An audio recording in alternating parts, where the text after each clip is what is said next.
থাকলেও আল্লাহকে ডাকতে হবে, না থাকলেও আল্লাহকে ডাকতে হবে। সুখে থাকলেও আল্লাহর বন্দিগি, দুঃখে থাকলেও আল্লাহর বন্দিগি।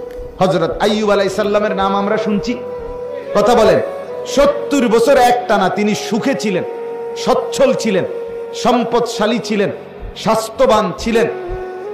তাফসীরের মধ্যে আছে আইয়ুব নবী গোসল করতে গেলে, আইয়ুব আলাইহিস সালাম গোসল করতে গেছেন, আল্লাহ তাআলা আসমান থেকে জুরজুর করে বৃষ্টির ফুটার মতো স্বর্ণের ফড়িং, ফড়িং বুঝেননি?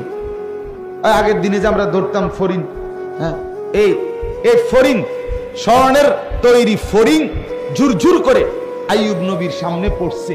উনি উনার লুঙ্গির মধ্যে এগুলো উঠাইয়া ঘরে নিয়ে রাখছে। আল্লাহ তাআলা বলছে, আইয়ুব, এতগুলো স্বর্ণের টুকরো ফড়িং ফেললাম, সবই উড়াইয়া নিলাগা, সবই তোমার, এতটি দরকার তোমার? আইয়ুব আলাইহিস সালাম বলছেন, মুনিব, আপনি দিচ্ছেন, আপনার গোলাম নিচ্ছে, আপনি বলেন শুকর আদায় করেছি কিনা সেটা বলেন। আপনার শুকর তো আদায় করি মাওলা, শুকর তো আদায় করছি। 70 বছর পরে আল্লাহ আইয়ুব নবীর সবরের পরীক্ষা নিছে, যে সুখে তো রাখলাম 70 বছর, এবার একটু সবর ধৈর্যের পরীক্ষা নেই। এবার 12 বছর কিংবা 18 বছর এক টানা রোগে ফালায়া রাখছে। আজ আর মাল নাই, আজ আর রাজত্ব নাই, আজ আর সম্পদ নাই, স্বর্ণ নাই, স্ত্রীরা নাই, সন্তানাদিরা নাই, জনবল নাই, কিচ্ছু নাই, রোগে আক্রান্ত। 18 বছর কিংবা 12 বছর পরে যখন সুস্থ হইছে, তো আইয়ুব নবী এরপরে আল্লাহকে জিজ্ঞেস করছে, মাওলা, আমারে যে আপনি 12 বছর বা 18 বছর এই কষ্টে ফেলে রাখলেন, আপনি কি মজাটা পাইছেন? কুদ্দুর কোনছে বুঝেন নাই? আইয়ুব, আমি নিজে পড়ছি কিতাবে, আইয়ুব নবী বলছে, আল্লাহ আপনার লাভটা কি হয়েছে এটা কুদ্দুর? আমার যা হয়েছে হয়েছে, আমি পচ্চা টচ্চা শেষ, কিন্তু আপনার কি হয়েছে? রব্বুল আলামিন বলে, আইয়ুব, 70 বছর যখন আমি তোমাকে সুখে রাখছিলাম, তখনও আমি দেখছি তুমি আমার শুকর আদায় করছো, আমারে ডাকছো 100 আমি তোমার উপরে নারাজ না, কিন্তু আমি চাইছিলাম সবরের হালাতে, মুসিবতের হালাতে তুমি আমাকে ডাকো কিনা, আমি এটা দেখতে চাইছিলাম। এই জন্য 12 বছর তোমাকে রোগে ফেলে রাখছি, বা 18 বছর তোমাকে রোগে ফেলে রাখছি, তো দেখছি 18 বছর যন্ত্রণার ভিতরেও সবর করেও তুমি ঠিকই আমাকে ডাকছো। তবে এবার শোনো আমার লাভ, আইয়ুব, 70 বছর সুখে থাকতে তুমি আমাকে যেমন ডাকছো, আল্লাহর কসম, আল্লাহ বলে, আমার জাতের কসম, আইয়ুব 18 বছর বেদনায়, যন্ত্রণায় আর রোগে আক্রান্ত হয়ে আমারে যেই ডাকছো, আমি আল্লাহ 70 বছরের সুখের ডাকের চাইতে 12 বছরের কষ্টের ডাকে মজা পাইছি বেশি। আমি আল্লাহ স্বাদ পেয়েছি। বেদনার এক এক ডাক আমার আরশে আজিম পর্যন্ত পৌঁছে গেছে। তখন তোমার কলিজা ছেঁড়া ডাক, ব্যথা ভরা ডাক। হ্যাঁ, আমার 2 মাস, আমার এই পাও ভাঙ্গে গেছিল একবার মোটরসাইকেল অ্যাক্সিডেন্টে, একবার ভাঙ্গে গেছিল এই হাড্ডি। আমি 2 মাস বিছানায় ছিলাম।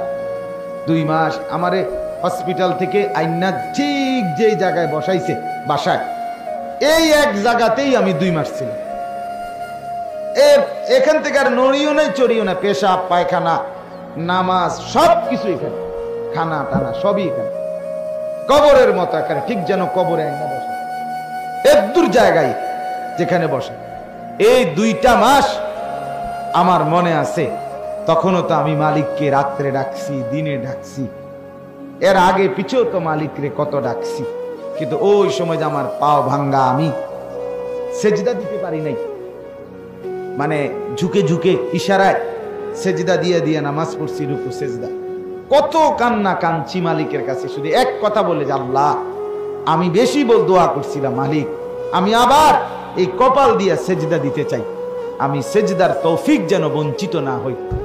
যেদিন আমি আপনার প্রথম এরপরে সেজদা দাঁড়াইয়া কপাল দিয়া দিতে পারছি 3 মাস 3.5 মাস পরে, তখন আমি সেজদা দিয়েই সালাম ফিরাইয়াই নামাজের আমার বিবি বাসায় ফোন করে বলছি, একবারে চিৎকার করে জোর আওয়াজে, যে আমি আজকে সেজদা দিতে পারছি, আলহামদুলিল্লাহ।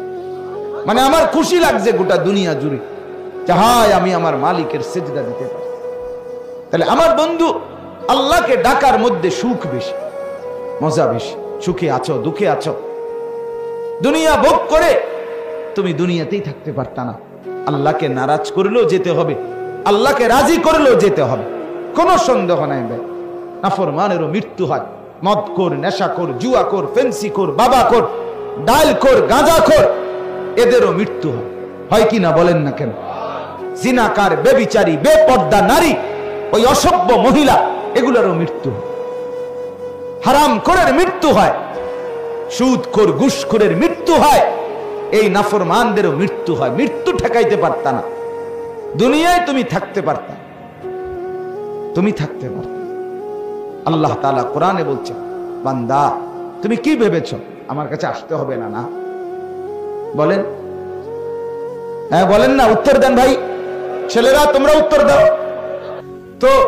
আল্লাহ তাআলা বলেন, কি ভেবেছো বান্দা আমার কাছে আসবা না তোমরা? আসতেই হবে, আসতেই হবে। ডাকলেও আসবা, না ডাকলেও আসবা, মানলেও আসতে হবে, না মানলেও আস। তোমাকে আমি ফিরিয়ে আনবই এবং তোমার জিন্দেগি আমি দেখাবো। আহসাহুল্লাহ ওয়া নাসুহু, আল্লাহ বলেন আমি গুনে গুনে রাখছি বান্দা, তুমি ভুলে গেছো। হারাম খাইছো, হারাম করছো, তুমি মনে করছো দুনিয়াবাসী জানে না।